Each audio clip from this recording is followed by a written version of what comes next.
आज मैं तिहाड़ जेल में हमारे नेशनल कन्वीनर और दिल्ली के लोकप्रिय मुख्यमंत्री श्री अरविंद केजरीवाल जी को मिलके आया हूं। सबसे पहले परिवार की बातें हुई। मेरी बेटी नियामत जो कि अभी 1 महीने की हुई है, उसका हालचाल पूछा, कैसी है वो। उसके बाद पंजाब के लोगों की, किसानों की फसल क्योंकि इस बार मंडियों में अब आ रही है, तो उन्होंने पूछा कि पैदावार कैसी है इस बार, और जो किसानों का जो डायरेक्ट जो ट्रांसफर है पैसे की, जो सीसीएल की फसल का पैसा, उसमें कोई बाधा तो नहीं आ रही, जहाँ कोई चुनाव आचार संहिता की वजह से पंजाब में कोई ऐसी सहूलत जो रोक ली हो। मैंने कहा जी बिल्कुल नहीं है, निरंतर सुविधाएं चल रही हैं, बिजली भी फ्री चल रही है, मंडियों में एक एक दाना जो गेहूं का आएगा वो हम रिकॉर्ड पैदावार करके 130 लाख मीट्रिक टन देश के सेंट्रल पूल में दे रहे हैं, और पैसे भी उसी दिन ट्रांसफर हो रहे हैं। और जो हाड़ी बोलते हैं पंजाबी में इसको, तो ये गेहूं का सीजन जो है वो अभी चरम सीमा पे है। 2-4 दिन में जो सीजन है खत्म हो जाएगा।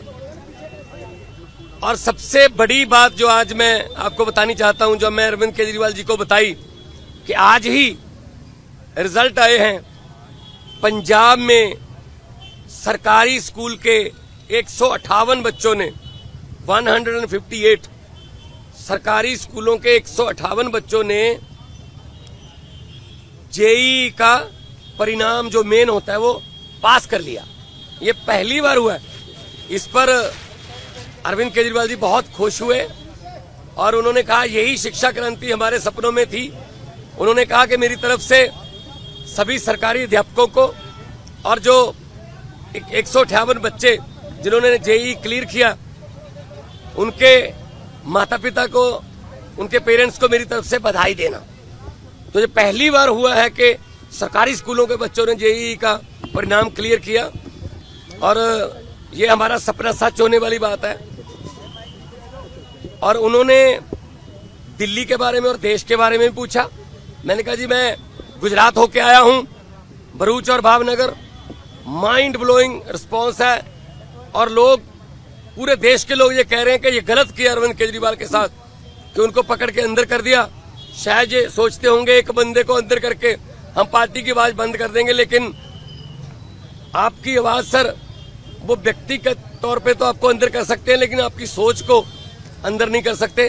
तो हम असम में भी गया, उन्होंने मुझे कहा कि दिल्ली भी आना, और दिल्ली के जो प्रचारक हैं उनको पंजाब में भी लेके जाना है, और कहीं भी इंडिया गठबंधन का कोई, हमारा पार्टी का कोई नेता, अगर वो असम हो, चाहे वो गुजरात हो, चाहे वो महाराष्ट्र हो, चाहे वो यूपी हो, बिहार हो, जहीं भी वो बुलाएं, हमने जाना है। ये चुनाव जो है ये जीतने हारने वाला चुनाव नहीं है, ये संविधान को बचाने वाला और लोकतंत्र को बचाने वाला चुनाव है। सेहत ठीक है, सेहत उनकी ठीक है। वो कह रहे हैं कि मुझे इंसुलिन मिल रही है, और अब मेरा रूटीन में चेकअप भी हो रहा है, तो सेहत उनकी बिल्कुल ठीक है। एक इम्पोर्टेंट सवाल यह है, गृहमंत्री अमित शाह ने ये कहा है कि अगर उनकी जान को खतरा है, जेल तो आप ही के अधीन आती है, लेकिन फिर भी अगर मुझ पर शिकायत आएगी तो हम देखेंगे, क्योंकि पिछली बार आपने कहा था कि आतंकवादियों से भी बुरा सलूक अरविंद केजरीवाल के साथ किया जा रहा है। नहीं, मीटिंग तो आज भी मेरी उसी तरीके से हुई है। शीशा, दोनों तरफ जालियां और इंटरकॉम फोन, मीटिंग तो उसी तरीके से हुई है। ये इन्होंने शायद ये मन में धार रखा है कि हम सीधा नहीं मिलने देंगे। ये इनकी मर्जी हो सकती है, या इनकी नफरत की इंतहा हो सकती है, लेकिन इतना मैं बताना चाहता हूं कि अरविंद केजरीवाल जी की जो सोच है, अरविंद केजरीवाल जी ने जो अंदर से मुझे संदेश दिया वो यही दिया कि लोगों को ये बता देना मेरी फिक्र मत करना, लेकिन वोट जरूर डालना और लोकतंत्र और संविधान को बचाने के लिए वोट डालना।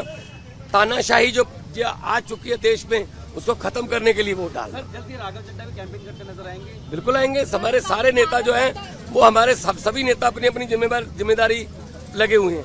11 खेलते हैं, बाकी कोचिंग स्टाफ में होते हैं, कुछ नेट में बॉलिंग करते हैं, कुछ नेट में बैटिंग करते हैं, 4 एक्स्ट्रा प्लेयर होते हैं। तो हमारा एक संगठन है, तो जिसकी ड्यूटी जहां भी लगेगी हम वहां जाएंगे। और 4 जून को आम आदमी पार्टी भारत की एक बहुत बड़ी शक्तिशाली राजनीतिक शक्ति बन के उभरेगी। Thank you.